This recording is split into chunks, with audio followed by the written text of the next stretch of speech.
네. 우리가 함께 할 것은 고전 산문입니다. 뭐부터 얘기를 할까? 좋은 소식. 저도 한 작품만 할게요. 일찍 끝날지도 모른다는 설레?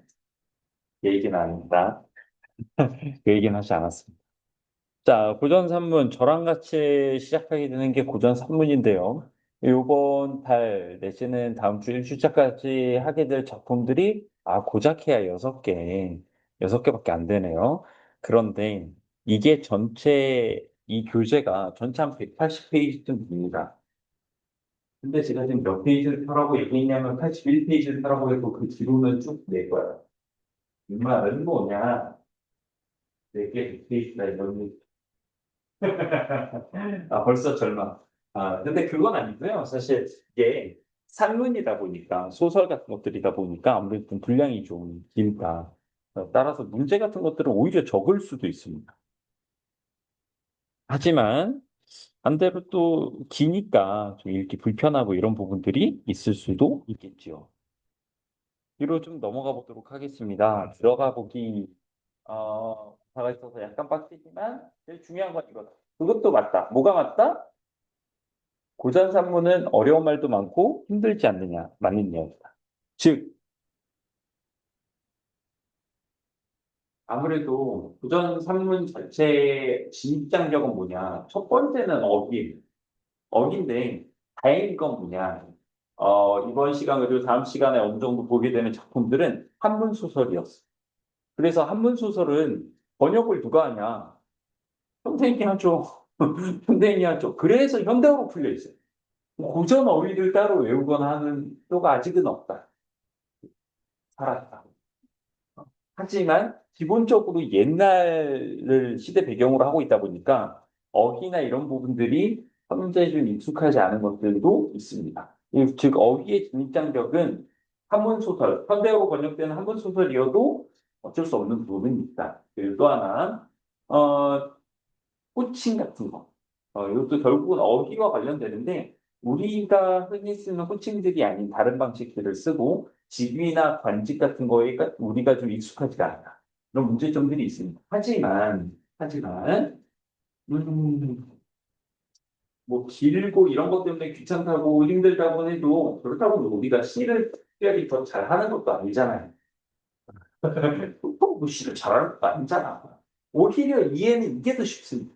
이게 스토리라인 잡긴 더 쉬워요. 특히나 고전은 복잡 다단한 것들이 많잖아. 물론 뒤쪽에 가서 가문 소설 같은 게 나오면 인물들이 너무 많이 등장하고 그게 좀 어려울 수는 있는데 아직은 괜찮아.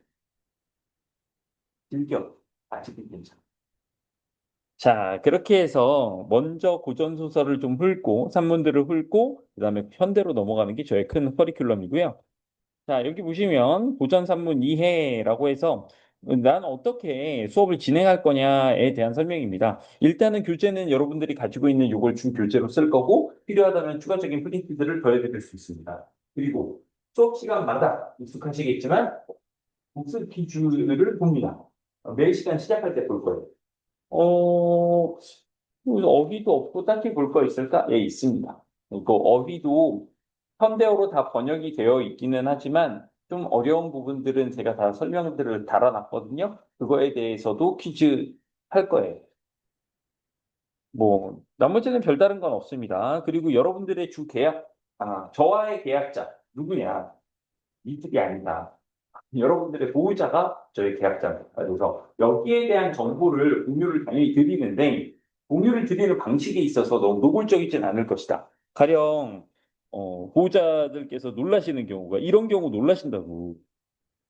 음, 애매하잖아. 잘한 건가?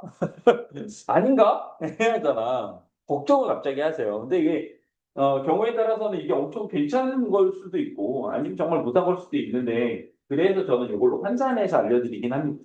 환산해서 알려드리니까 여러분들이 걱정하는 거 막, 이번에 약간 조졌는데 그런 건 괜찮을 수 있어요. 물론 너무 조지면 얘기를 해야겠죠. 그런 말씀을 드려야겠지. 어머니 조졌는데요. 말씀드려야죠.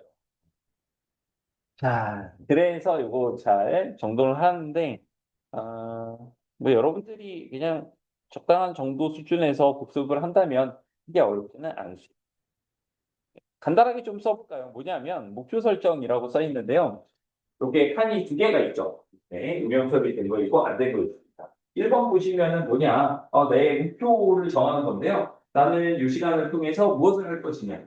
되게 추상적으로 그냥 저는 뭐 정도 이렇게 얘기를 할 수도 있고 요번 시간들을 거쳐서 나는 뭐 3분은 마스터해 보겠다 이렇게 지역적으로 얘기할 수도 있고 좀 광범위하게 나 국어 전체를 좀 잘하고 싶다 2등급 이상으로 올리고 싶다 수능 모의평가 기준 그렇게 얘기하셔도 되고요. 이게 아니라 나는 그냥 요 수업 한 번 한 번에 있던 걸 마스터하는 것 전부가 내 목표입니다 할 수. 편하게 쓰시고 그다음에 2번 여기 오타인데 1. 요걸 이루기 위해서 학원에 원하는 것을 적어보자. 결국 저한테 원하는 것이 될 거예요. 학원에 하고 싶은 말, 이런 것들을 좀 도와주십시오. 이런 것들. 물론, 뭐, 잘 부탁드려요. 이런 것도 귀엽긴 한데, 왜냐하면 제가 지금 바로 볼 게 아니에요. 시간이 지나서 요거 이제 다 할 때쯤 되면 제가 이 책을 잠시 거둘 거거든요. 그때 오른쪽에 마저 그때의 시점으로 다시 한번 세워보고 어떤 변화가 있는지를 확인해 보도록 하겠습니다.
됐어요?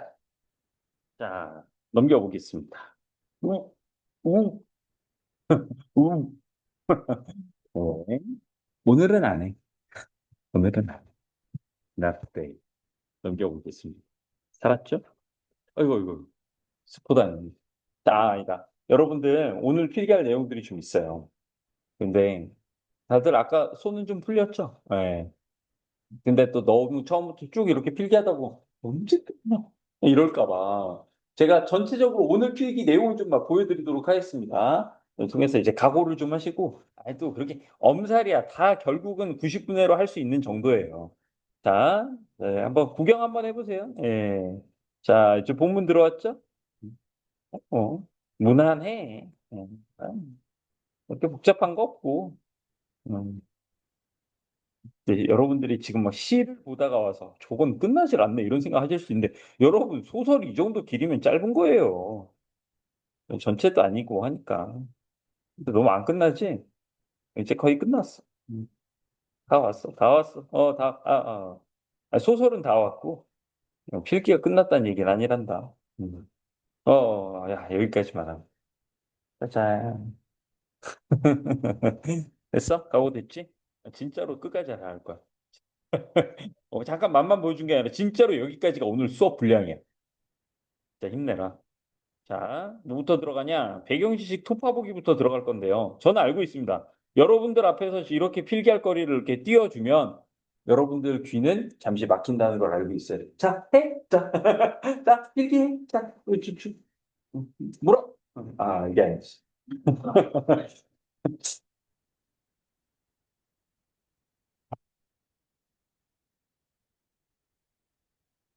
처음에 필기할 때는 저거 무슨 글씨인지 잘 모르겠어요. 천천히 보셔도 네, 일단 어차피 설명할 때 단어들을 다 얘기하면서 할 거예요.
얼추 되셨어요? 호호호. 자, 먼저 요것도 봅시다. 전기성. 자, 전기성 얘기 나왔는데, 여기서 찌릿찌릿 이래버리면 저도 뭘 말하기가 어렵습니다. 하지만 여기까지는 괜찮아요. 인물의 생애에서, 위인 전기인가? 그 정도 착각은 귀엽고, 오케이. 찌릿찌릿은 이거는 내가 어떻게 해줄 수가 없어. 이제부터는, 어, 전기. 위인 전기할 때 전기? 근데 그것도 아니야. 여기서의 전기는 바로 이거야.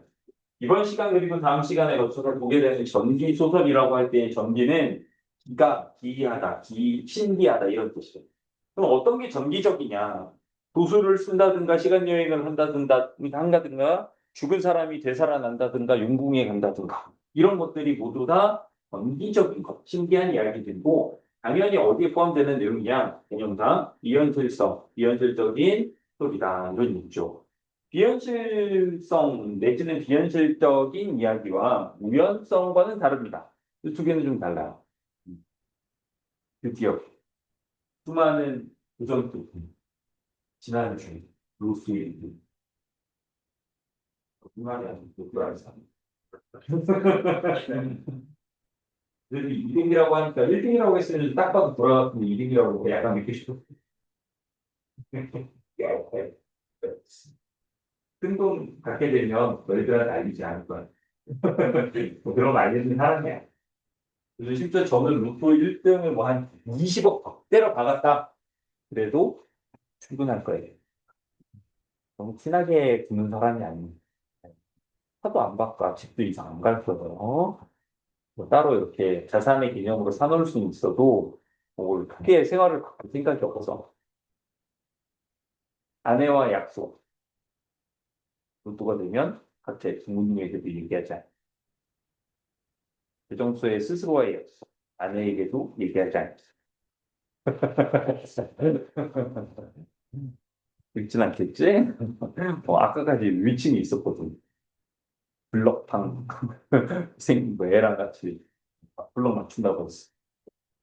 혼자 조용히 알고 있도록 하지. 저는 뭐 차에 대한 욕심 이런 것도 없어요. 네. 집 어차피 저 가면 퇴근하고 들어갈 수 있는 우리 집의 공간은 뭐밖에 없어? 침실, 서재 끝이에요. 의미가 없어. 그런데 여러분, 제가 만약 로또가 됐다고 하면 비현실적이니 우연적이니 우연적이죠. 확률이 지극히 떨어지는 건 우연적이니. 하지만 아예 없어. 솔직하게 저는 안 샀잖아요. 그럴 수 없죠, 뭐. 불가능한 일들이 비현실성. 자, 이 글들을 쓴 김시습이란 작가를 이해하기 위해서 두 가지 키워드를 같이 보게 되겠습니다. 뭐냐면 생육신과 방외인인데 생육신을 이해하려면 여러분들이 사육신을 알고 있는 게 좋겠죠. 사육신 아세요? 사육신? 이 스토리는 알고 계시죠? 단종을 몰아내고 세조가 그러니까 조카를 몰아내고 왕위를 찬탈했다. 이런 얘기, 이런 이야기. 거기에 대해서 6명의 충신들이 죽음으로써 자신의 충정을 다졌다. 어떻게? 단종을 포기하려고 시도했다가 걸려서 다 죽었습니다. 다 죽었고. 그럼 생육신은 뭐야? 카운터야? 그래서 우린 살았지롱 뭐 이런 게 아니라 이 사람들은 죽지는 않았으나 반직을 저버린다든가 아니면은 충분히 관계에 갈 수 있는 능력이 있음에도 불구하고 그 길을 선택하지 않는 거예요. 그냥 떠돌기로 한 사람들. 그 사람들 중에 누가 있냐? 김시습이 있습니다. 근데 김시습의 입장에서 생각해 보면 이렇게 볼 수 있는 거야. 일단 조카를 죽이고 왕이 되다니 진짜 너무 쓰레기다 이런 생각을 할 수 있는데 그냥 우리가 봤을 때 어휴 저 쓰레기 요걸로 끝나는 게 아니에요. 왜냐하면 조선이 건국된 지가 얼마 안 됐어요. 세조 이성계를 시작으로 보더라도 세조면 증손자 정도밖에 되지 않는 유차예요. 게다가 조선이라는 국가는요, 유교적 가치를 기반으로 세워졌습니다. 성리학, 건국 이념 자체가 성리학이잖아. 그런데 왕위를 위해서 조카를 죽여? 이거는 단지 왕권 다툼이 아니라 이 시대를 살고 있는 선비인 김시습이 볼 때는 세상이 무너졌다고 보여요. 더러운 세상이야. 이런 데에서 내가 뭘 하면 안 되는 세상. 그래서 김시습은 머리 깎고 승려가 되기도 하고 떠돌기도 하는 거죠. 자, 그런 사람의 문학 세계를 보면 뭘 얘기할 수 있냐? 방외인이라는 키워드를 잡을 수 있습니다. 방은 사각형이라는 뜻이에요. 또는 경계가 되죠. 이런 주격에 바깥에 있는 사람이다, 아웃사이더를 얘기합니다. 그래서 이런 아웃사이더의 문학, 이런 아웃사이더의 사상을 담은 문학이 어디까지 발전했느냐? 우리가 이야기하는 소설에까지 발전을 해요. 그래서 이 사람이 쓴 금오신화를 최초의 한문 소설집이라고 부릅니다. 소설집이라고 하는 이유는 금오신화 안에는 5편의 소설이 들어있기 때문입니다. 소설이라고 하는 게 뭐가 대단해서 이렇게 줄을 쳐놨느냐 생각해 보시죠. 자, 이전 서사 갈래. 여러분들 1학년 때 많이 배우는 게 문학의 네 갈래 해가지고 서적, 서사, 극, 교술 이 네 가지를 배웠었습니다. 기억하시죠? 뭐 배웠어? 어떤 거 배웠죠? 결론, 이 뭐지? 극 갈래. 서사 갈래, 서적 갈래 뭐 배웠어?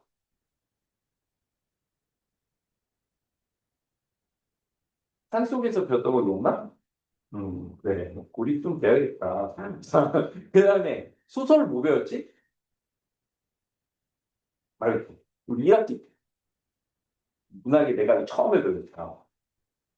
기억나? 니네 다 데이터가 되고 싶냐? 도서관 가고 싶어요? 기억나? 반대 분식. 전화가 왔지? 다들 이야기 들어보니까. 그 다음에 이제 교술관료로 배웠던 게 화단. 음. 주인 할아버지한테 한마디도 못하고 그냥 막 꽁해가지고 저걸 아는데 뭐 이러고 있다가 난 민들레가 이런 거 이랬던 거야. 약간 유용했던 그거. 그거 배울 때 서사갈래 우리가 소설을 기본적으로 알고 있는데 처음부터 소설 얘기를 하지 않습니다. 서사갈래의 역사를 보면 처음에 나오는 것들이 얘네들이야. 얘네들 소설이라고 안 불러. 급이야. 급이. 주격이 안 맞아. 얘네들 주격은 어떤 거 볼까? 설화. 뭐 있어? 신화. 신화? 신화 뭐 있지? 우리나라 신화? 아는 신화 있니? 단군 신화. 내지는 이제 고구려, 동명왕, 이제 주몽신화 이런 것. 이게 다 이제 급이 어느 정도야? 나라 세우는 정도급. 전설, 이야기가 있는데 보통 망구석설화 같은 것들 다 전설입니다. 하염없이 기다리다 뭐 된다? 돌 된다. 뒤돌아봤다가 돌 된다. 뭐 이런 것들 있죠. 망구석설화 다 전설이고 이런 증거물이 남는 게 전설이에요. 그래서 뭐 어떠한 유래로 이 절이 세워졌다. 이런 것들도 전설이에요. 민담은 뭐야? 증거 없음. 재미야, 재미. 재미로만 하고 증거가 없는 이야기가 뭐가 있냐면 우렁각시 얘기 알아요? 야, 근데 다들 우렁각시까지 알고 쥐는 뭐야, 그거? 그래서 아니 왜 맨날 일하고 오면 밥이 차려져 있지? 숨어 있다 보니까 저 우렁이가 나한테 밥을 줬네? 그리고 그리고 고맙습니다. 잘 먹겠습니다. 이걸로 끝이야? 뭐 있죠 또? 제가 봤던 전래동화 책에서 어렸을 때 봤던 거에서는 지금 생각하니까 약간 좀 주작 같긴 해. 뭐다 주작이지만. 왜냐하면 제가 봤던 전래동화에서 우렁각 씨가 사실 용왕의 딸이요. 이거 약간 이상하죠. 왜냐하면 이제 우렁이는 민물에 사는데 용왕은 바다잖아. 약간 벌써 출생의 비밀인가? 이런 생각이 들다가 물론 어렸을 때는 그냥 금갑다 했죠. 그래서 그 시골 청년을 나는 남편으로 맞이하고 싶어요. 우렁각 씨 주장. 용왕은 개소리 저건 뭐야? 저는 뭐 바다에서 숨은 쉬냐 쟤? 이러다가 원래 사위 내정자랑 배틀 한번 하고 그 우렁각 씨가 주머니 세 개 보통 이거 많이 나오잖아 주머니 빨간색 노란색 파란색 뭐 신호등 같은 거 주고 필요할 때 하나씩 까봐 이겼다 뭐 이런 얘기가 제가 알고 있는 우렁각 씨의 엔딩이었어요. 우리 생각이 좀 섞인 느낌이다. 어쨌든 얘네들 보면 어때? 갈등 구조나 이런 것들이 깔끔하고 이게 뭐 명확하고 잘 드러나는 게 아니라 조금 애매한 그냥 이야기 느낌. 가정문학으로 넘어가면은 특정한 대상, 사물이나 동물을 사람으로 의인화해서 설명하고 있는데 역시 얘도 아직은 소설이라는 이름이 붙질 않습니다. 그러다가 어디 가야 돼? 그렇지. 여기까지 가야 돼. 금오신화까지 가야지 여기 나오는 소설들, 이 글들을 소설이라고 이름을 붙입니다. 금오신화에 참고로 5편의 소설이 있지만 주의해야 할 것, 금오신화 아님. 여기 있는 오는 다섯 오가 아님. 금오산에서 써서 금오신화인 거지 숫자 오랑 상관없습니다. 우연히도 지어낸 소설이 5편인 거야. 우리가 함께 배울 이생주장전, 그리고 만복사 전통기, 직접적으로 배우지는 않겠지만 결국은 알게 될뭐 용궁부연록이라든가 남연구주지라든가 치유부벽전기라든가 하는 작품들이 이 금오신화 소설집에 들어가 있습니다. 약간의 표적 논란이 있어요. 왜냐하면 명나라 때 구우라는 사람이 지은 전등신화에는 총 9편의 소설이 있는데 약간 내용이 비슷해. 뭐야 이거 표절 아니야? 아니라고 봐주자. 아니라고 하자, 그냥. 그리고 결정적인 차이가 있는 게, 근무신화에는 배경이 우리나라고 등장인물도 우리나라 사람. 그래서 좀 차이가 있고, 명확한 갈등의 구조, 소설의 틀이 갖춰야 할 긴장의 보조와 해소, 이런 모든 것들이 소설의 틀이 이제 맞아떨어지기 때문에 이견 없이 이때부터는 소설이라고 합니다. 드디어 소설의 발레가 되었다.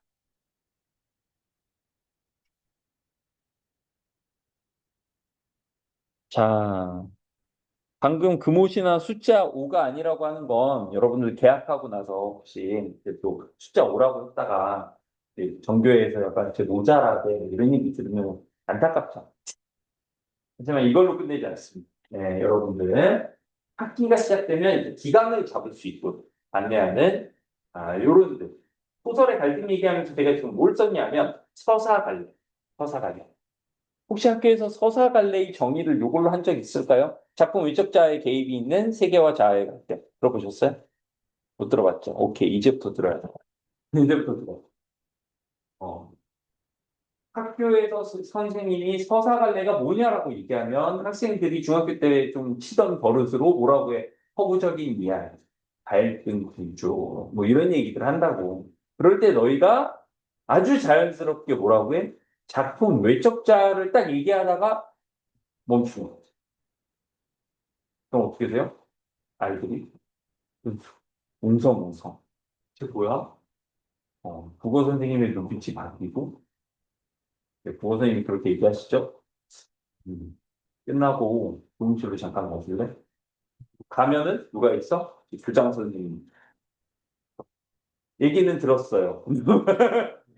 있어요. 학생이 그렇게 뛰어나다는 얘기 들었고, 전격적으로 장학금을 지급하려 합니다. 뭐 이렇게 되는 거. 웹툰으로 배웠는데 맞죠, 이거? 예, 이렇게, 이거 맞죠? 제가 요즘 고등학교를 안 다녀가지고 웹툰으로 배우고 있어요. 자, 서사할래에 보면 작품 외적자라는 말이 나오는데 쉽게 우리가 아는 말로 하면 서술자예요. 서술자가 있다. 그리고 또 누가 있어? 또 뭐가 있어요? 세계와 자아의 갈등이 있는데 세계와 자아의 갈등, 즉 등장인물이 내면의 갈등이든 인물 간의 갈등이든 자신과 사회와의 갈등이든 자신과 운명, 우주와의 갈등이든 자연과의 갈등이든 그 갈등을 통해서 어떤 사건이 일어나고 그 사건에 의해서 긴장감이 고조되며 그게 해소되면 이야기가 마무리되는 요 틀을 가지고 있는 게 바로 뭐다? 소설이고 무엇이나 있는 이런 작품들은 소설로 인정받는다. 자, 또 드러나는 게 이런 게 있네요. 주체적인 여성상들이 드러나는데 오늘 배우게 될 일생 주장전의 최여인 같은 경우가 대표적인 주체적 여성상입니다. 하지만 스포라서 얘기 안 할 거. 안 알려줄 건데 이따가 보세요. 이거는 진짜 이거는 거의 확실하다. 이거는 바로 새 학기 때 기강 잡기 바로 가능하죠. 실존적 고도. 이건 멘트 자체가 너무 의리의리한데요. 윤사하시는 분 있어요? 어? 다들 윤사 안 하고 뭐예요? 사문? 이거가 나타났다. 자, 실존적 고도.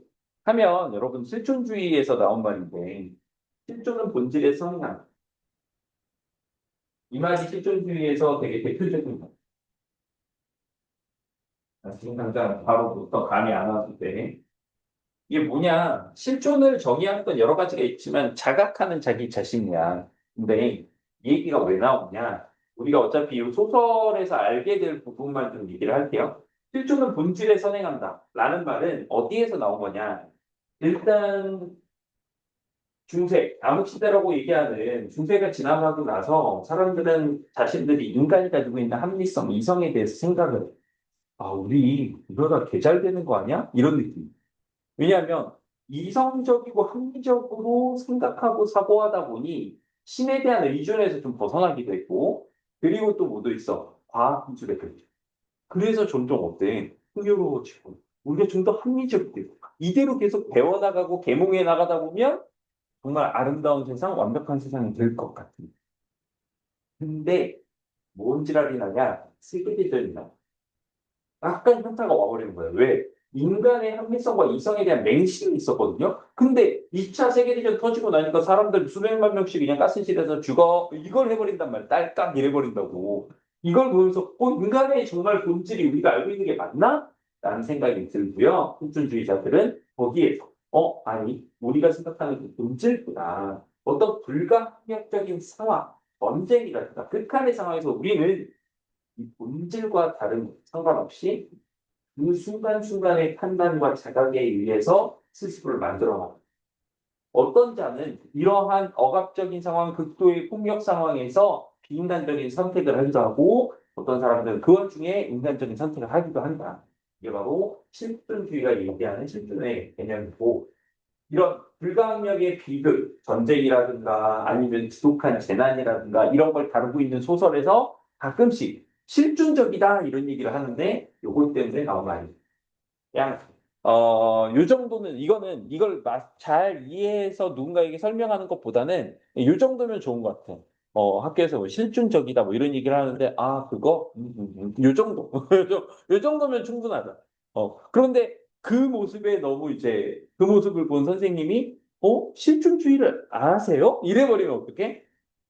아 이럴 때는 조용히 읊조린다. 조용히 실존은 본질에 선행한다. 그럼 이제 선생님은 어떻게 돼요? 반응 끝나고 끝나고 이번 시간 끝나고 오실 자 본문입니다. 뭐냐 이생규장전 본문이고요. 일단 이렇게 나눠서 보도록 하겠습니다. 이생규장전 오른쪽 끝에 한문 소설이라고 되어 있죠. 예, 원래 한문 소설이고요. 그것을 지금 현대어로 풀어냈습니다. 아 이생규장전 이거 수업할 때마다 정말 너무 가치 있는 내용을 갖고 있어요. 진짜 너무 가치 있는. 여러분들의 인생이 정말 직접적으로 너무 중요한 이런 이런 귀한 소설을 찾는 너희들한테 얘기해도 될까? 아, 너네들 별로 각오 안 하고 왔잖아. 이렇게 좋은 거 들을 줄 생각 못 했잖아. 그냥 아무 생각 없이 왔다. 아, 씨발, 또 가야 돼. 이러고 왔잖아. 아, 진짜 속상하네요. 여기 실제적으로 여러분들이 이 소설에서 얻게 되는 중요한 가치는 뭐냐면 만나면 안 되는 남자 유형을 정확하게 알 수 있다. 미쳤다, 진짜. 야, 인생의 도움이 정말 딱 듣기만 해도 되지 않니? 이게, 뭔가 있다. 자, 일단, 이생 주장전의 제목은 어디에서 나왔냐? 주장. 이생이라는 사람. 생은 그냥 서생을 이야기하는 거예요. 공부하는 사람. 이 학생, 이런 느낌. 주장은 뭐야? 단간 너머를 엿보는 게 주장일. 벌써 존나 음침하네. 음침해. 자, 일단 남주 소개 갑니다. 남주. 송도. 송도 어디야? 가보셨어요? 송도. 지금 알고 있는 인천 송도가 아니에요. 거기 아니에요. 저기 개성이. 그래서 가봤다고 하면은 서로 되게 어색해질 수 있어. 저 아, 안녕하십니까? 뭐, 이거 갑자기 어색해질. 이 시성을 가진 서둥이 낙타교 옆에 사는 낙타교 물어보지 마라. 나도 안 가봤으니까 알 수가 없어요. 나이는 18살. 아, 여러분하고 동갑이죠. 아, 컸네. 18이 뭐. 얼굴은 말쑥하여 재주가 뛰어났다. 고전 소설의 좋은 점. 일단, 다 잘생기고 예쁜. 어, 이게, 야, 다라이에 하자 있는 사람이 거의 없어. 잠깐 하자가 있게 나오더라도 나중에 다 치료돼. 해결돼, 그거. 그런 것들은 이제 보통은 전생에 없고야. 다 털고 사라지고 깨끗하고 예뻐져. 일찍부터 국학에 다녔는데, 여기 중앙교육기관으로서 나중에 이게 성균관으로 바뀐다고 하는데, 이 지금 생각하는 성균관대랑 조금 다릅니다. 물론, 성균관대에서는 그 개교 시점을 1398년으로 잡.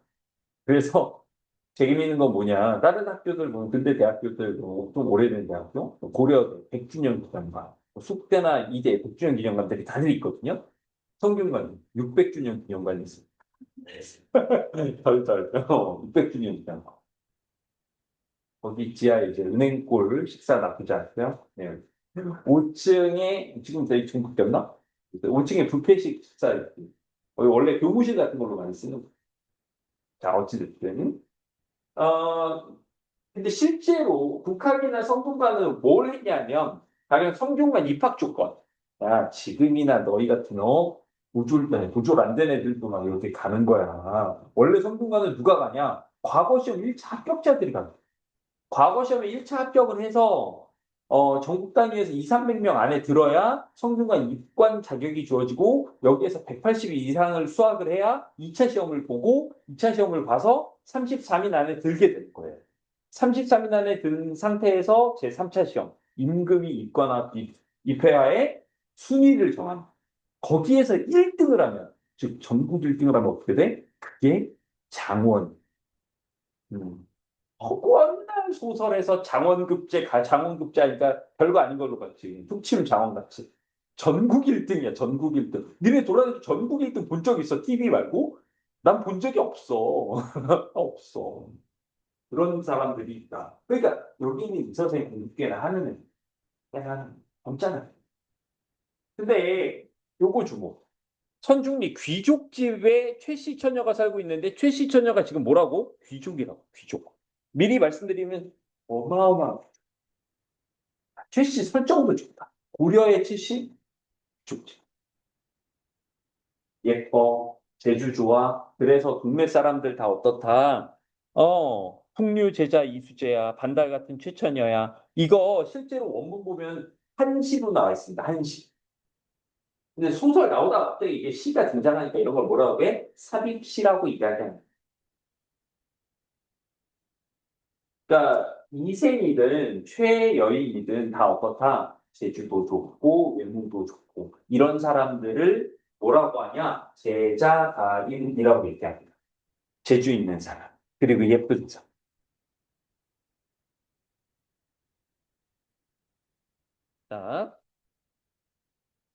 자, 이거 보라색 줄친 이유가 있어 얘들아. 최여인의 집이라고 써 있잖아. 그럼 여러분들 최여인의 집이다. 그러면 어떤 생각이 드시냐? 예린이네 집. 그러면 무슨 생각을 해? 지나가다가 예린이네 집 그러면 예린이가 부모님과 사는. 이거 왜냐면 대여섯 살밖에 안 됐으니까. 중이 중산이야. 이거 어떤 느낌인지 알아? 자, 우리 딸 이번에 중학교 가는데 선물 뭐 해줄까? 저는 뭐 다 가지고 있어서 딱히 필요 없는데. 아니, 알지. 우리 공주님 이번에 색다른 선물을 준비했어. 뭐예요? 집! 인형의 집 나부레이가 아니에요. 진짜 집. 음. 다들 봤니? 다들 집 정도는 받아요? 야, 나는 지금 뭐야? 이 최천여 나이에 2배 이상을 먹었는데 나 왜 아직도 집을 안 줘? 엄마한테 전화해야지. 응. 엄마, 집 선물 언제 줘? 왜 안 주는 거야? 지금 받았어. 근데 자취하는 거 너무 힘들, 하인까지 받았어. 이게 왜냐면 이 개념을 좀 알고 있어야 돼. 진짜 최천여가 완전 고위 귀족층에다가 개부자인 거예요. 저도 실제로 이렇게 집 받고 이런 거 한 번밖에 못 봤어요. 대학 때 그 재수한 누나가 있었거든, 동기인데.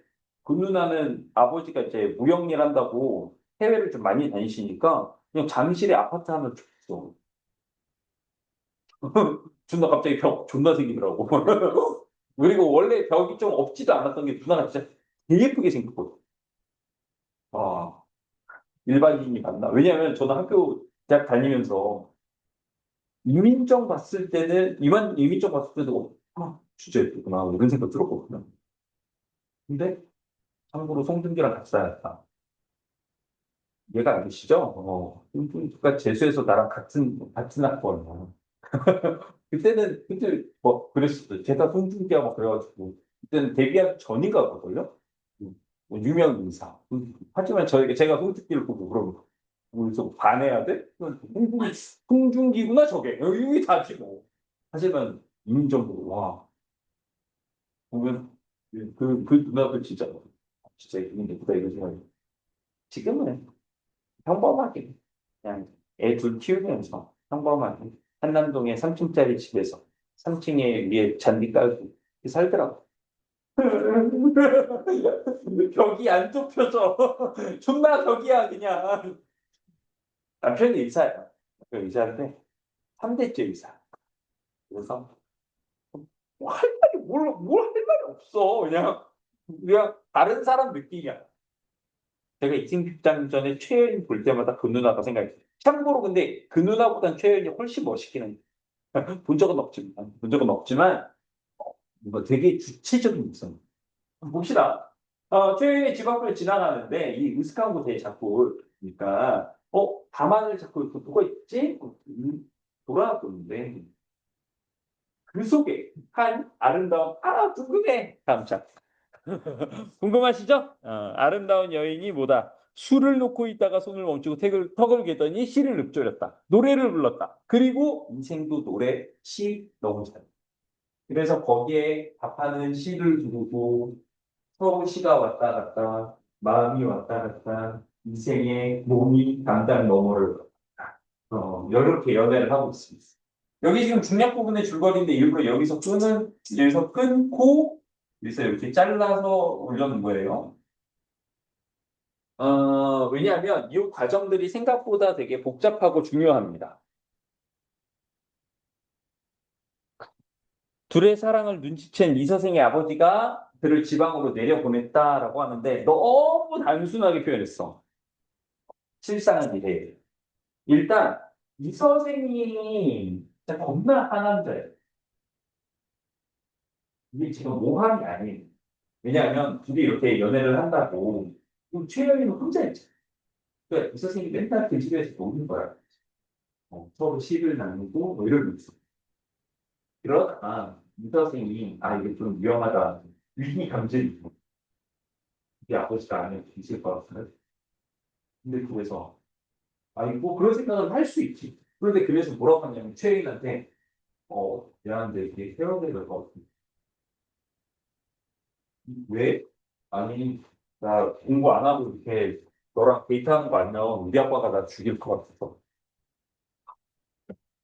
그때 최일이 뭐라고 하냐면 오빠 잘 들어봐. 나도 이 연에 걸리면 우리 아버지가 날 살릴 것 같고 나도 목숨 걸고 당신 좋아하니까 지금 사귀고 있는 거야. 원래 같으면 어떻게 해야 돼? 이 얘기를 들었으면 미안하다. 내가 생각을 잘못했다. 차라리 이참에 당당하게 밝히고 우리의 결혼을 이런 얘기를 할 거 아니야. 하지만 이 서세는 하남자야. 여기에서 근데 일단 집에 가볼게. 갔어. 그리고 이 집에 갔는데 이 선생의 아버지가 바로 낌새를 채고 있었어. 너 연애하지? 또 이지랄. 이러다가 너 연애하고 있는 거 분명하다. 거의 코난이에요. 왜냐하면 취하지도 않아요. 밤늦게 들어오는 것도 아니야. 아침 일찍 들어오는 놈이 피곤해 보이긴 하는데 취하는 건 아니고 멀쩡해. 이건 연애야. 바로 알았지. 근데 연애라면 상대방이 있을 거고 그 불쌍한 안여자는 지금 관직에도 올라가지 못한 너를 믿고 이렇게 살아간다는 거 너무 불쌍하다. 너 당장 우리 가문에서 운영하고 있는 무슨 농장 같은 데 가서 노예들 관리나 해라. 이거 보내버려. 근데 그때는 뭐 카톡이나 이런 게 없으니까 갔는지 말았는지 모르잖아. 그래서 최여인이 막 풀어서 알아보니까 지방으로 갔다 오고 다시 만날 길이 없는 거야. 그래서 병이 난 거죠. 병이 나서 이렇게 시름시름 하는 이제 누가 나오고 내가 인생 뒷장 중에서 제일 좋아하는 사람 최여인 아버지 되잖아. 진짜 최고야 이 사람. 이런 사람이 이런 사람과 결혼해야 돼. 자, 최여인네 아프잖아요. 누가 나오겠어 사실. 최여인 부모가 없는 거지. 그러니까 우리 딸 어떻게 된 거야? 시름시름 말하지. 이게 뭐야? 이제 부산스러워. 얘가 왜 이래? 이러면서 제가 찾을 것 같아요. 왜 도대체 왜 이러? 봤는데 그게 뭘 이들의 연애 시 서로 주고받는 거죠. 그걸 여기 뭔데? 거의 참 진동이죠. 물론 이때 최윤이 갑자기 일어나서 얘기했냐 이러면서 아버지 저는 그 사람이 죽고 그 사람 아니면 그냥 이대로 죽겠습니다 이러니까 최윤의 아버지가 이 새끼 데려와 결혼시켜 결혼시켜 결혼시키겠다고 어차피 딸의 목숨이 제일 중요한데 뭐 어떤 새끼인지 알까는 모르겠고 어차피 우리 집에 데려와 이상이 있나 저는 병신이 들어와도 상관은 없어 상관없어 얘 데려와 결혼시켜 그래서 바로 뭘 보느냐. 이 선생님의 집이라는 거 알고요. 내파를 보내요. 내파가 뭐냐면 김매직. 결혼식을 서로 이제 계약을 이끌어내는 사람입니다. 보냈는데 이 선생님의 아버지가 이때부터 빌려요. 보내라고. 그러면 최근에 아버지 직접 봅니다. 아, 전에 제가 바빠가지고 대파를 대신 보냈는데 사돈으로 좀 처음을 쳤어요. 제가 직접 왔습니다. 제 머릿속에서는 벌써 지금 영화 나왔어요. 최근 등장할 때 이제 수아에 있는 노비들 한 40명 돼요. 가마 타고 미리하게 해서 아, 사돈, 제가 좀 바빴습니다. 아, 좀 뵙겠습니다. 하고, 근데 이 선생님 아버지가 계속 반대하는 크게 두 가지. 첫 번째, 이 선생님의 아버지가 N수생, 정확히 N수생 출신. 관직을 하려다가 못한 사람. 그래서 집안이 조금씩 가산이 기울고 기울었어. 그러다가 자신의 아들이 태어났는데 똑똑함. 내가 낳았지만 너무도 얘는 잘 된다. 얘가 우리 집을 일으킬 수 있겠다. 이거지. 그래서 공부해야 돼서 우리 애는 아닌데요. 최애의 아버지가 이런 거에 뭐 홀리지 않습니다. 아, 되게 아드님 소문 많이 들었다. 얼굴도 잘생겨, 뭐 재주도 좋아, 공부도 잘해, 학식도 있어. 충분히 과거 시험 합격할 수 있죠. 당연히 합격합니다. 그런데 어차피 합격하는 거라면 결혼하든 안 하든 상관없는 거 아닌가요? 맞죠? 아니 결혼하고 합격하면 되지. 뭐가 문제야? 어차피 합격했는데 할 말이 없어지. 이선생의 아버지가 한 말, 사실 집안의 차이가 좀 나서 그렇다. 이게 오해하시면 안 돼. 집안의 차이 난다 이런 얘기는 보통 어떤 대사에 하는 거야? 너와 나의 집안 차이 나겠지? 자, 넉넉하게 넣었어. 이렇게. 무슨 뜻인지 잘 알 거야. 싫어? 자, 뭐 이런 거. 항상 속에서는 드라마에서는 요거잖아. 반대는 이선생의 집이 진짜 최영의 집에 비하면 상대가 최영이 너무 잘 살고 너무 본인이죠. 그래서 최영의 아버지가 딱 정리해줘요. 하던 말씀 잘 알겠습니다. 이거라는 얘기입니다. 결혼식엔 저희가 알아서 결혼할 테니까 그냥 몸만 오시죠. 근데 이선생님 아버지가 우리 집을 어떻게 보고 고맙습니다 하던 해버렸어요. 자, 이 선생님 그때 뭐 하고 있어? 지방에 가서 아버지 명령대로 노예들을 갖다가 관리하고 있었죠. 야, 핫살 씨발 거기 들어가지 말라고. 아, 그거 왜? 아, 이러고 있었단 말이야. 그러다가 저기요, 왜 결혼하러 오시라는데요? 나? 좋아. 근데 누구랑? 최애 뭐라는데? 오! 올라갔어, 결혼. 자, 여기까지 처음에 헤어졌다 다시 만난 부분인데, 여기에서 이 선생님이 한 게 뭐예요? 이 선생님이 한 게 뭐야? 있어? 있어? 없어요. 없습니다. 자, 그리고 혼례를 치른 뒤, 짜잔. 새로운 위기. 신축년에 중국의 홍건적이 침범을 하고 이사생은 한국 가족과 공격한 산골에 숨어 있다가 도적에게 발각됩니다. 도적을 피해서 이서생은 살아남고요. 정말 이서생 빼고 싹 다 죽어요. 이서생을 제외한 모두가 죽어요. 아, 여러분 이상하지 않으세요? 생각해봐. 이서생도 발각이 됐는데 이서생만 살아남고 싹 다 죽었다는 건 1번. 이서생이 달리기가 너무 빠르다. 2번. 이서생은 최여인도 챙기지 않고 혼자 달아났다. 뭐야? 둘 다야.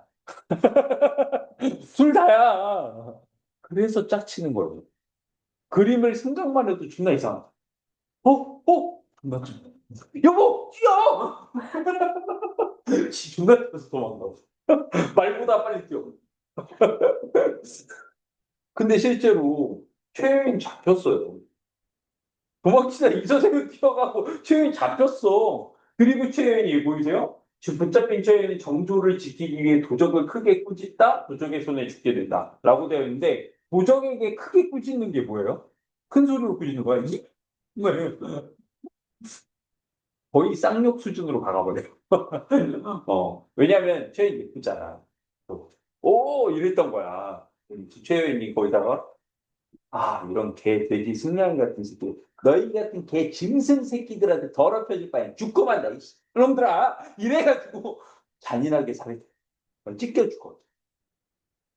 주겠습니다. 자, 이서생 뭐 하고 있어요? 숨어 있어요. 아씨, 갔어? 갔나? 저녁까지 기다렸다가 도저히 우리가 떠났다는 소식을 듣고 다시 온 거야. 진짜 갔나? 갔어. 그리고 어디로 왔어? 부모님이 살던 이 집 갔는데 어떻게 됐어요? 불에 다 탔어요. 여기 보면 병화라고 나오죠? 전쟁으로 인해서 불타버린 거. 전쟁 나면 그냥 뭐 사람만 해치고 얘기한다 그냥 뭐 불도 지르고 한단 말이지. 자, 그리고 다시 아내의 집에 가보니 여러분 이 표현이 좀 이상하지 않아요? 왜냐면 부부가 결혼을 했잖아. 그리고 나서 지금 나갔다가 다시 돌아왔는데 신혼집도 아니고 아내의 집이 뭐야? 어떤 의미겠어? 원래 최여인이 살던 그 집에서 신혼살림이 시작한 거야. 진짜로 이서생내는 아무것도 하지 않았어. 이거다. 이거다. 가보니까 어때? 행랑채는 쓸쓸하고 집안에는 쥐들이 우글거리고 새들은 지저귀고 이게 행복한 뭐 주토피아 이런 게 아니고 그냥 사람이 없다는 뜻이야. 황폐해졌다는 거야. 그래서 참담하죠. 여기에서 뭐 했는데? 행복하게 살았는데, 즐겁게 행복하게 살았는데, 이게 꿈처럼 사라졌잖아. 이걸 사자성어로 일장춘몽이라고 이야기를 하게 되죠. 일장춘몽이라고 이야기를 하고, 여기에서 느껴지는 개인의 정서는 뭐다? 허무함이다. 허무함. 허무함. 죽은 거. 자, 이제부터 장르가 좀 바뀌어. 아까까지는 즐거운, 재밌는 로맨스였다가, 갑자기 전쟁물 됐다가, 여기에서 뭐가 붙여진다? 판타지. 네. 오컬트 판타지. 왔어요. 희미한 달빛이 들보를 비추는데. 자, 달빛이 들보를 비추는데, 여기서부터 뭐다? 죽은 사람 나오고 그래야 돼. 전기적이죠. 비현실적인 사건 전개라고도 할 수 있죠. 그리고 그것에 대한 배경으로서 분위기를 어떻게 잡았어? 희미한 달빛으로 어두운 밤에 갑자기 뭐해? 발자국 소리가 들리는 거야. 누구 발자국 소리지?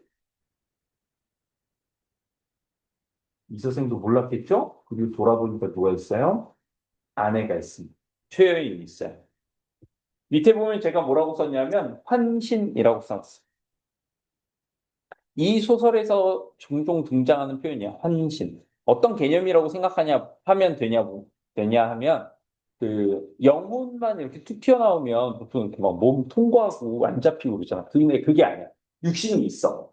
그런데 아까 기억하십니까? 그 홍보대표한테 찢겨 죽었다 했어. 그럼 그 시신은 어디 있어요? 그거 꼬매갖고 온 거예요? 아니요.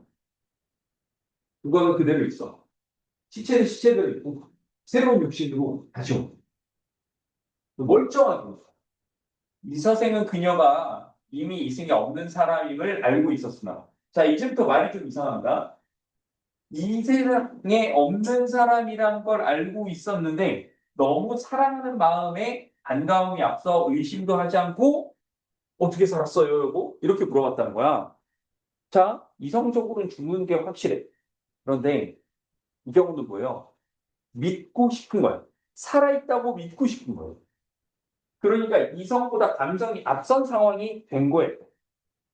이성보다 감성을 앞세우고 합리적으로 생각하는 것보다 믿고 만다. 이렇게 가면 뭐야? 결국은 비극으로 끝나게 된다는 걸 암시하는 거지. 부인, 어디로 피난해서 목숨을 보존하였소? 살아있다고 믿고 싶은 거야. 그리고 끝까지 이게 이생이 믿을 수 있느냐? 아니에요. 사실은 이 뒤에 최여인이 자신의 사정을 이야기하거든요. 근데 그 얘기를 들어보면 자신이 죽었다는 얘기를 해요. 합니다. 그런데도 이 선생은 안 믿고 그냥 살아있다고 믿기로 하고. 자, 일단 최여인의 얘기를 들어보면 이렇죠. 나는 양가의 딸로서 집안에서 교육을 다 받았고 시와 글씨, 예법도 배웠고 규중, 원래 부녀자가 거처하는 곳이라는 의미인데 그냥 부녀자 자신을 이야기하기도 합니다. 규중의 법도만 알았고 집 밖에는 몰랐다. 그런데 네가 담장을 엿보게 되자. 네가 담장을 엿보고 나와 눈이 마주치고 시가 오가고 그러다가 사귀게 됐잖아요. 근데 이때 최여인의 표현이 어떻게 해? 네가 나를 보고 나를 꼬셨잖아가 아니야. 저는 스스로 몸을 바쳤습니다. 사귀기보다 누가 결정해서? 내가. 주체적인 모습이 여기서 보이는 내 선택이라는 거예요. 이 결혼, 이 연애는 나의 선택이었다는 거야. 그리고 우리는 결국 어떻게 됐다? 결혼하게 됐죠. 부부가 되자는 약속, 평생의 가약이 바로 그거지. 그래서 휘장 속에서 만났을 때 왜 거듭 만났냐고 해? 만났다고 해? 전에 사귀다가 헤어졌잖아. 그러다가 다시 만나게 된 거죠. 너무 행복하고 반가웠다. 근데 사세, 일이 되어가는 형세라는 뜻이에요. 사세가 어떻게 됐어? 홍건적에 의해서 내가 죽고, 최여인이 죽고, 이별하게 됐죠. 야, 근데 이게 진짜 약간 표현이, 최여인이 말하는 걸 잘 보면 진짜 완전 테토야. 봐봐. 슬픔과 부끄러움을 차마 견딜 수 없었대. 여러분, 이게 이해가 되세요? 슬픔은 이해가 되시죠? 내가 죽어서 우리가 헤어지게 됐으니까 슬프다는 건 이해가 되시죠? 부끄러움은 왜 나와? 아, 이제 이 새끼가 혼자 도망가니까 내가 보기에도 막 부끄러웠다? 이건 아니에요. 그럼 뭘까? 아, 이거 진짜 설명하면 너무 틀리더라. 봐봐. 앞에 뭐 했어? 100년간 우리 평생 사랑하기로 해요. 부부로서 영원히 함께하기로 해요가 약속이었죠. 근데 내가 죽어서 못했지. 그러니까 내가 죽어서 너와 한 약속을 내가 못 지켜서 미안하고 부끄럽다는 뜻이. 이런 거야. 아, 내가 너랑 평생 함께 하려고 약속했는데 죽어가지고 못 지키게 됐다. 미안. 이런 느낌이에요. 아, 멋있어. 아, 멋있어. 자, 어떻게 이럴 줄 알았느냐. 함께 하려고 했는데 어떻게 이 횡에 뜻밖의 불행, 홍건적에 의해서 죽게 되는 걸 얘기하죠. 이걸 만나서 불황에 넘어질 줄 알았겠습니다. 근데 이리 같은 놈들 누구야? 아까 그 홍건적들이죠. 그들에게 쌍욕 박아가지고 정조를 잃지는 않았어요. 근데 어떻게 됐어? 쉽게 죽었다. 정조를 짓다 죽었어. 이게 천성이 그렇게 만든 것들. 이건 말하자면 운명이다. 이런 얘기죠. 여러분도 혹시 우산 가져오셨어요? 선물 하나 줄까? 찌지 아님. 이게 뭐야?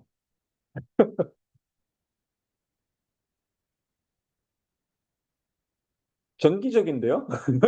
요즘 정기적인데? 와. 자, 이거 이제 현실 아닙니다. 현실 아니고, 화면이에요. 자, 그래서 결국 전쟁 때문에 어떻게 됐어? 짜기는 새가 되고, 이 말하는 걸 보면 진짜로 무슨 삼국지의 영웅 호걸들이 말하는 것 같아. 의리는 중하고 목숨은 가벼우로. 이거는 저기 독립운동하기 전에 하는 말 아니에요? 의리는 중하고 목숨은 가볍다. 그래서 어떻게 했어? 진짜로 너와의 정조, 너와의 의리, 너와의 사랑을 지키기 위해 뭐 했다? 죽어버린. 그래서 그거는 다행이라고 생각한대. 다행이다. 가벼운 목숨만 잃었네. 아, 목숨은 가벼우니까 요건 좀 잃을 수도 있지. 근데 뭐냐면 끝까지 너와 사랑하지 못한 건 너무 안타깝다. 그 슬픈 마음은 어디에 있다? 갈기갈기 찢어진 썩은 창자에만 맺힌 각골 통환이라고 이야기. 최여인의 해골은 들판에 던져줬고 몸뚱이는 땅에 버려지고 말았으니 그 옛날의 즐거움은 이 비극을 위해 마련된 것이 아닌가. 이런 말이 있어요. 흥진비례. 무슨 말이냐? 즐거워. 다하면 슬픔이 온다. 정확히 고진감래랑 반대말. 고진감래는 괴로움이 다하면 즐거움이 찾아온다 이런 뜻이죠. 그러나 이제 봄바람이 깊은 골짜기에 불어와서 다행히도 어떻게 됐어? 내가 환신, 나의 환신. 원래 허망한 몸이란 뜻인데 지금 보면은 육신 지금 있잖아요. 근데 죽은 사람, 아까부터 계속 얘기하죠? 되게 처참하게 죽었다고. 그런데 지금 되게 멀쩡한 몸으로 돌아왔잖아. 이게 뭐야? 전기적 요소죠.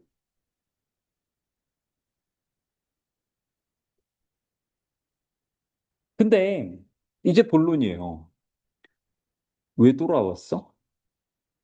돌아왔을 때는 이유가 있을 거 아니야. 응. 그러니까 이런 경우도 있을 수 있잖아. 죽은 줄 알았는데 멀쩡하네. 이럴 수는 있는데 그러고 남편한테 온 이유는 뭐다? 이거야. 3세 인연을 알아주신다면 끝내 고이 모실까 합니다. 끝내 함께하고 싶다.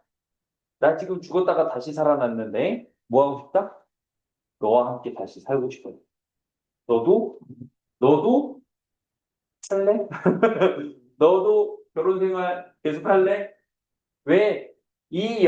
결혼이라고 하는 게 뭐다? 3세 인연이다. 3세 인연 이런 표현은 어디에서 나와요? 불교에서 나옵니다.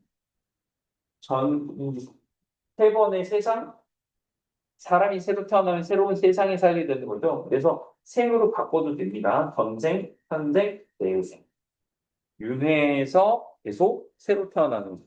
이 긴 시간들의 인연이 합쳐져야 보다 결혼을 하게 된다. 이렇게 본 거죠. 그만큼 아주 절실하고 큰 인연이다라고 얘기를 하는 거예요. 이 서생은 당연히 땡큐죠. 자, 여기서도 약간 쎄한 포인트. 둘이 서로 얘기를 나누는데, 그러다가 무슨 얘기가 나왔어? 여보, 근데 우리 집 사람들이 어떻게 됐어? 가산의 이야기가 있시잖아. 그랬더니 최명이 뭐라고 해요? 다 있다. 잘 숨겨놔. 그러다가 또 어떤 얘기가 나와요? 아, 맞아. 우리 부모님들 돌아가셨지? 부모님들 이거 어떻게 됐어? 아, 그거 그냥 버려뒀죠.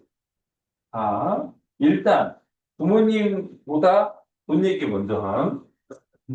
그리고 돈 멀쩡하죠? 네, 부모님 그냥 버렸는데요. 아, 자, 솔직하게 얘기해서 가산 얘기 먼저 나온 건 저도 커버를 어떻게 못 치겠어요. 근데 이거는 내가 변호할 수 있어. 이 있습니다, 재판장님. 법정에서 이거는 되게 이상하게 나와. 이 있습니다, 재판장님. 검사도 놀라 그러네. 판사. 앉으세요. 잘못된 드라마. 자, 이거 내가 변호는 어떻게 하냐면, 보세요. 아니, 집안의 재산이나 이런 것들을 사람이 묻으니까 그대로 준 거야. 하지만, 사람이 도망가다가 살해당했잖아요. 근데 칼질, 잠깐만! 이렇게 험하게 죽을 수는 없어. 누워있을 때 맞아 찔러. 이럴 수는 없잖아요. 그러니까 그냥 버려두어. 그냥 본인도 죽었는데 어떻게 준비돼서 일어나서 챙겨요? 못하지. 그리고 다시 잠자리를 했는데 지극한 즐거움이 옛날과 같았다. 이거 보고 알 수 있는 게 뭐예요? 그러니까 진짜로 뭐 영혼이 돼서 통과하고 뭐 이런 게 아니라 접촉이 가능하고 물리력을 행사할 수 있는 새로운 육신으로 다시 태어난 거예요. 자, 다음 날 뭐 합니까? 일단 돈 챙기고요. 아, 이 녀석들 정말. 금은 몇 덩어리와 재물이 약간 있었습니다. 그리고 부모님들의 유골 거두고요. 이게 교과서에 들어있는 설명인데 조금 아쉬워요. 뭐냐면 합장하고는 이라고 써있죠. 시신을 한 무덤에 묻고는 이라고 교과서 본문에 써있습니다. 나와 있어요. 이렇게. 근데 이게 아쉬운 건 뭐냐면 이렇게 설명하면 약간 우리가 생각하기에 불편하지 않아요? 그러니까 부모님의 유골을 한무에 넣고 그냥 무덤 하나만 짜야 대충 내가 그분 좋아하실 거야. 이러고 너무 흔들었다는 얘기잖아. 이거 좀 아닌 것 같다. 근데 실제로 합장이란 말은 어떻게 써요? 이 아버지, 어머니 이렇게 해서 공분을 서로 따로 놓는데 옆에다가 묻으면 그것도 이제 합장이라고 하죠. 그렇게 보는 게 좀 자연스럽지. 이후 서생은 벼슬을 구하지 않고 아내와 함께 살게 됩니다. 이제 돌이켜 보고 나니까 이 서생의 아버지가 맞았어. 우리 연애하면 공부 안 할 거라는 이 아버지의 말이 맞았어. 내가 봤을 때 이 서생의 아버지 분명히 엔수할 때 연애했다. 연애했어. 본인의 경험이었고. 벼슬을 구, 그러니까 홍건적의 친범이 있기 전까진 벼슬을 구하고 공부했다는 얘기잖아. 벼슬을 구하려고는 했다는 얘기잖아. 근데 관직됐다는 게 없었잖아. 결혼하고 나서 계속 꽁냥거리느라 공부 안 했어. 근데 이제는 뭐야? 본격적으로 안 하겠다는 거예요. 흉내도 내지 않겠다. 하는 척도 안 하겠다. 아버지도 돌아가셨고, 누가 아무도 감시 안 하죠. 예. 그리고 결정적으로는 아내와 함께 있다가 사별을 했잖아요. 그러다 정말 정기적으로 돌아왔으니까 그 시간들이 너무 아까운 거예요. 그래서 어떻게? 아내와 함께 그냥 있는 거예요. 피난 갔던 노복들, 남자 종을 이야기합니다. 다 돌아왔고요. 남의 길흉사, 뭐 장례라든가 누구의 결혼이라든가 이런 것도 경조사, 이런 것도 하지 않습니다. 두문불출이라고 해요. 그냥 아내와 함께 이렇게 있는 거죠. 그러다가 어느 날, 몇 해가 지난 어느 날, 갑자기 아내가 얘기를 하는 거죠. 최여인이, 우리가 그동안 세 번이나 약속을 했지만 마음대로 되는 게 아니네요. 이제 끝입니다. 왜 약속을 세 번 했어? 처음에 사귈 때, 두 번째 결혼할 때, 세 번째 환신해서 다시 만날 때, 이렇게 세 번을 약속을 했어. 세 번의 재회가 있었는데, 만남이 있었는데 결국은 어떻게 됐다? 이제 끝이다. 그러니까 놀라죠. 이생은 놀라죠. 에? 무슨 소리야? 갑자기 무슨 까닭으로 그런 말씀을 하시오. 그래서 최인이 뭐라고 얘기를 합니까? 이유, 헤어지게 되는 이유, 이 얘기를 하는 거죠. 저승길은 피할 수가 없습니다. 이게 우리가 세 번째로 결국은 이별하게 되는 이유예요. 사실 다시 제가 환신해서 만나게 된 건 하느님께서 일단 우리의 인연이 끊기지 않았기 때문이고 또 전생에 아무런 죄악도 없으니까 그러니까 어떻게 하자? 자, 환신해서 잠시 너희들 인연을 이어가라. 서로의 아쉬운 마음을 좀 달래봐라. 했다는 거예요. 그러나 오랫동안 최여인이 인간 세상에 머물러 있으면서 산 사람 누구 인생을 유혹하고 함께할 수는 없다. 이런 얘기. 왜? 이승과 저승의 경계는 매우 분명하며 그렇기 때문에 계속 네 옆에 머물러서 산 사람처럼 있을 수는 없다. 이게 이유입니다. 이렇게 말을 하더니 시비에게 명하여 시비. 어, 여자 종이에요. 아까 노복은 남자 종이었죠? 술을 올리게 하고 옥루춘곡 어떤 슬픈 멜로디 정도라고 생각하시면 되겠습니다. 여기에 맞추어서 노래를 지어 부르며 이서생에게 술을 권했습니다. 그리고 뭐가 나와요? 한시가 또 나와요. 이게 번역돼서 그렇지 이것도 한시거든요. 도적대가 밀려와서 처참한 싸움터에 올죽음을 당했다. 원함도 짝을 이뤘다. 다 자신의 이야기죠. 여기저기 흩어진 해골, 최여일. 피투성이 유혼, 최여일. 자신의 신생, 과거, 이걸 얘기하는 거야. 그리고 뭐래? 슬프다. 이내 몸은 무산선녀가 될 수 없고. 자, 이게 무슨 말이냐? 이건 고사가 있어요. 여기에 제가 간략하게 그냥 내용은 안 적어놓고 누가 했는지 적어놨는데 초나라의 회왕이라고 하는 사람이 있어. 그 사람이 부산 근처에서 자다가 꿈을 꿨는데 거기 꿈에 왜 선녀가 나오는 거야. 그래서 무산 선녀야. 선녀랑 얘기도 하고 데이트도 하다 보니까 너무 잘 맞아.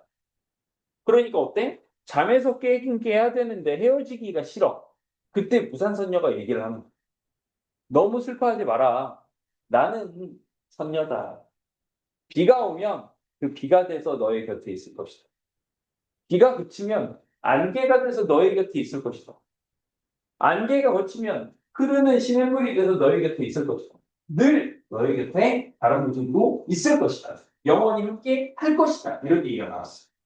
이런 고사를 들어서 무슨 얘기하는 거야? 나는 근데 최연이는 무산선녀가 아니에요. 그러니까 영원히 너의 곁에 있을 수가 없다는 우리의 그냥 깨진 거울처럼 달라진 마음이 너무 쓰라리다. 그리고 끝에 두 줄은 앞으로 어떻게 될지를 보여주죠. 이대로 작별하면 저승과 이승 사이의 소식조차 서로 못 듣고 영원히 헤어지게 될 것이다.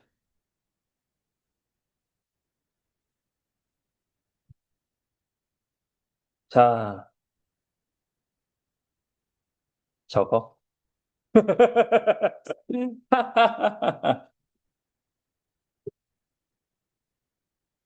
아, 이걸 일일이 적으면 얼마나 힘들어.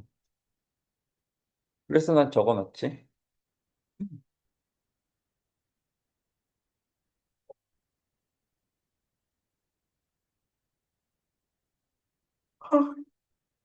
조졌네, 이거? 나도 우산이 없어.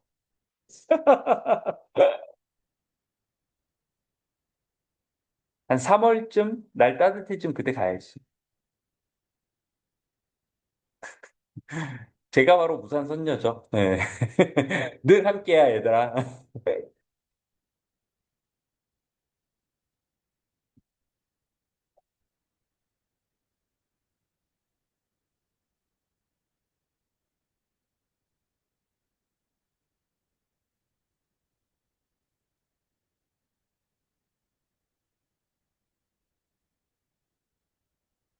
보이냐? 시가 들어가니까 이게 서적 말레지 않습니까? 그래서 이게 뭐냐? 정서적 기능은 뭐가 있냐? 그리고 서사적 기능에는 무엇이 있느냐를 정리해 놓거든요. 그래서 여기 나오는 정서 표현이 시의 아주 기본적인 기능이죠. 그리고 그걸 뒷받침해주는 분위기, 애절한 분위기를 조성해주고, 정서적 여운이 남고 그 슬픈 정서를 독자에게 잘 전달해줍니다. 서사적 기능은 뭐가 있을까? 압축적 제시. 뭘 압축? 과거의 내용. 지금 네 줄만에 과거의 내용을 다 넣었거든요. 압축적 제시. 그 다음, 내용의 암시. 끝에 두 줄 보면 내용이 들어있죠. 앞으로 어떻게 될지. 영원히 이별한다고 돼 있죠. 그리고 계속 대화만 있다가 갑자기 누가 나오냐면 노래가 나왔으니까 마치 뮤지컬처럼 얘기하다가 대사하다가 뮤지컬 넘버가 나온 거예요. 단조로움을 탈피한 재미가 있다. 자, 이게 삽입시 또는 삽입된 노래의 기능이에요. 이렇게 노래를 한 곡 부르다가 막 슬퍼하고 그래. 자, 드디어 이생 이놈 사람 됐구나. 드디어 상남자로 거듭났어. 봐봐. 나도 차라리 부인과 함께 황천으로 갔으면 하고. 와, 드디어 정신 차렸네. 나도 따라 죽겠다고. 당신 혼자 못 보낸다고. 나도 그냥 같이 죽을 거야. 내가 어떻게 혼자 무료히 심심하게 혼자 살 수 있겠어. 그 난리, 이 홍건적에 의해서 죽음을 당하고, 다들 뭐 흩어지고, 집안에 돈 없고, 살아남은 사람 없고, 이럴 때, 당신 덕분에 부모님 누구를 잘 모셔다가 장례를 치렀어요. 옛말에 돌아가신 후에도 장사를 잘 지내준다. 효도를 해야 한다고 했는데 그걸 누가 했다? 당신이 했다. 그걸 당신이 했다. 이런 훌륭한 사람을 응? 내 부인으로 맞이해서 얼마나 고마워. 자식된 소리를 다한 아내에 대한 고마움을 다 지금 얘기하고 있어.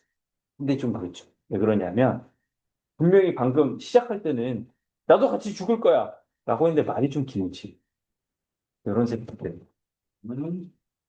혓바닥이 왜 이렇게 군가 봤거든? 마지막 방. 스스로 부끄러움을 이기지 못했어. 나는 당신을 지켜주지도 못했는데, 당신은 우리 부모님까지 챙겨주고, 너무 고마워. 그러니까. 한 100년쯤 있다가 같이 가는 게 어때? 아, 아, 진짜. 이게 애견남 정석이지. 어, 다른 호르몬은 없어. 이 정도면 그냥 애견 그 자체. 자, 여인이 뭐라고 합니까? 꺼져. 아니, 그런 얘기는 안 했고. 솔직히 나 같았으면 여기서 정 떨렸다. 정 다 떨어졌다. 헤어진다고 하니까 나도 죽을래. 이 새끼 사람 됐나? 어, 아니, 100년 있다가 같이 가자고. 그렇죠. 그래서 얘기합니다. 넌 수명이 남아있어. 난 아니야. 이건 저승법 위반이고, 이게 나한테만 문제가 생기는 게 아니라, 이 서생마저도 어떻게 된다. 이 서생마저도 이 허물이 미친다. 즉, 죄과가 서로 만나기 위해 저승법을 어기는 죄과가 가는 것이 너무 힘들다. 그건 내가 참을 수 없다. 용납할 수 없다. 그래서 헤어질 수밖에 없는데 마지막 소원이 뭐냐? 저의 유골이 아직 그대로 있습니다. 왜요? 왜요? 왜긴 왜야? 이생 저놈이 죽었다는 걸 받아들이지 않는 바람에 시신 좀 치우려고 하면 아니야, 당신 안 죽었어. 당신 안 죽었어. 이지랄병을 해가지고 아직도 시신이 그대로 있어요. 그때 처참하게 죽은 그대로. 왜? 어. 막 썩고 있어. 3년, 몇 년이 지나가도. 그러니까 이제 얘기하는 거야. 이제 난 떠나니까 제발 유고를 거두어서 비바람은 맞지 않도록 해주십시오. 장례를 치러 주십시오라고 하는 거지. 드디어 진짜 헤어지게 됩니다. 안녕히 계세요. 이런 말들은 지켜줘야죠. 장례 치러주고요. 그런데 아까 분명히 아내가 아유 우리 남편은 아직 수명이 남았다고 했잖아요. 근데 서너 달 있다 갔어. 두 서너 달 만에 그도 죽었어요. 이러면 기다렸다 같이. 근데 안 되는 이유는 뭐야? 실제로는 이것보다 더 오래 살 수 있었지만 부인을 먼저 떠나보내고 그 슬픔 때문에 결국은 일찍 죽은 거지. 자, 마지막 줄 보세요. 요 되게 중요해. 이 사실을 들은 사람들이 모두 슬퍼하고요. 탄식하면서 그들의 절개를 사모하지 않는 사람이 없었다. 모두가 다 그들의 절개를 사모해요. 여러분, 저한테 이렇게 수업을 듣고 나니까 이생 부장전 하면 머릿속에 남는 게 뭐예요? 이생 같은 놈은 만나면 안 되겠구나. 그런데 이 주제는 아니잖아.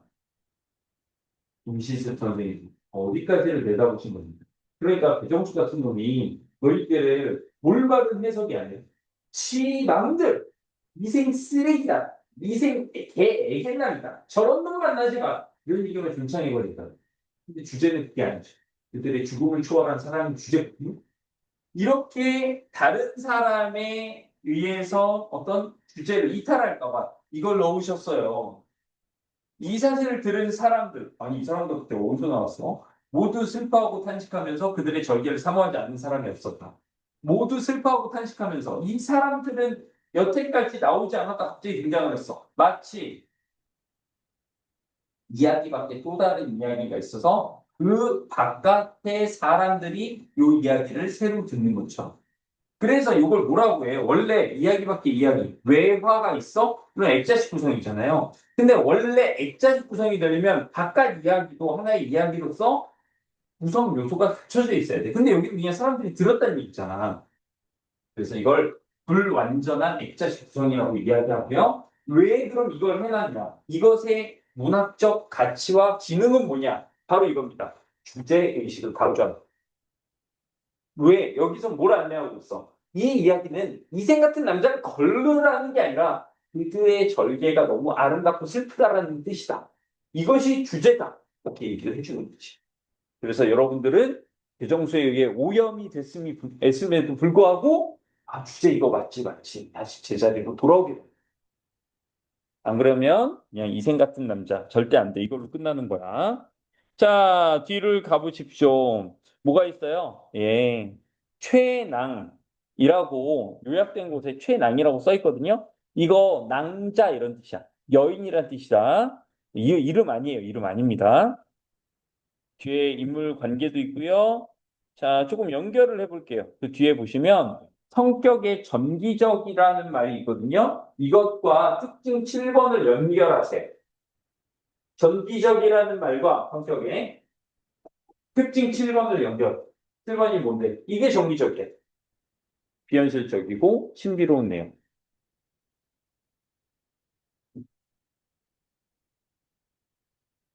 지금을 초월한 남녀 간의 사랑과 특징 3번을 연결하세요. 진보적인 애정파. 왜? 서로 부모님이 결정해준 짝을 찾는 것이 아니라 자신들이 결정한 짝과 뭐 했어? 자유연애를 했죠. 자, 그리고 위에 있는 배경, 무려 국민왕 때랑 공간적으로는 송도라고 나오는데 이것과 특징 3번을 연결하세요. 우리나라 배경, 우리나라 인물, 자주의식.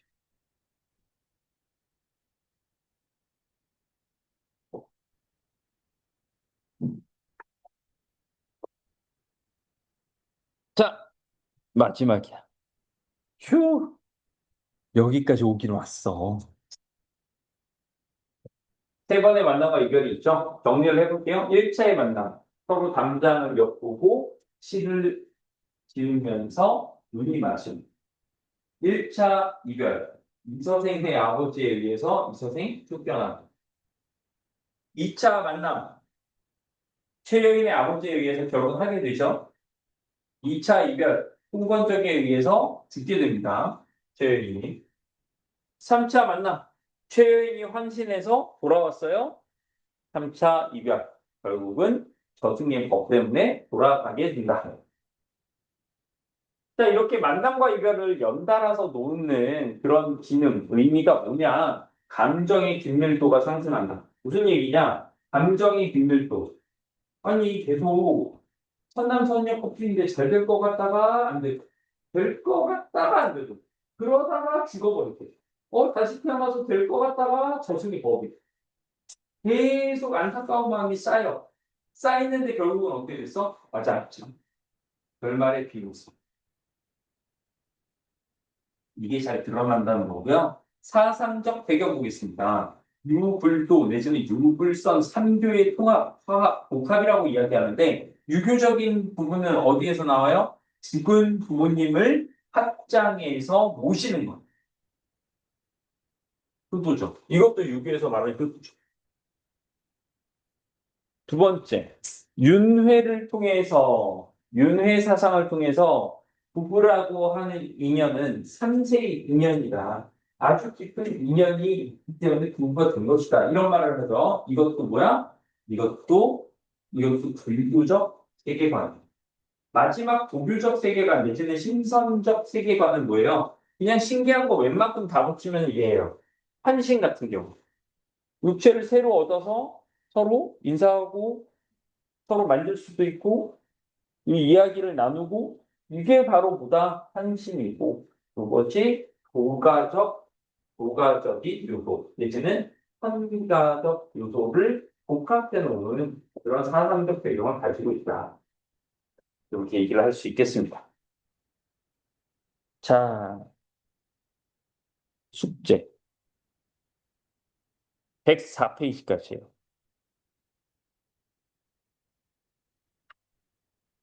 문항수는 많지 않은데 워낙 질문이 좀 길어가지고 아마 막상 풀어보시면 편안하실 겁니다. 자, 다음 시간에 필긴 이만큼 볼까요? 좋은 데도 차고 보거든요. 알지? 자, 여러분들 고생 많으셨고요. 다음 시간에 또 뵙도록 하겠습니다. 숙제해서 오세요. 끝. 응? 아, 동건이? 어제 봤어. 근데 다 한 건 아니고, 이따가 신탄진 애들이랑도 같이 들을걸?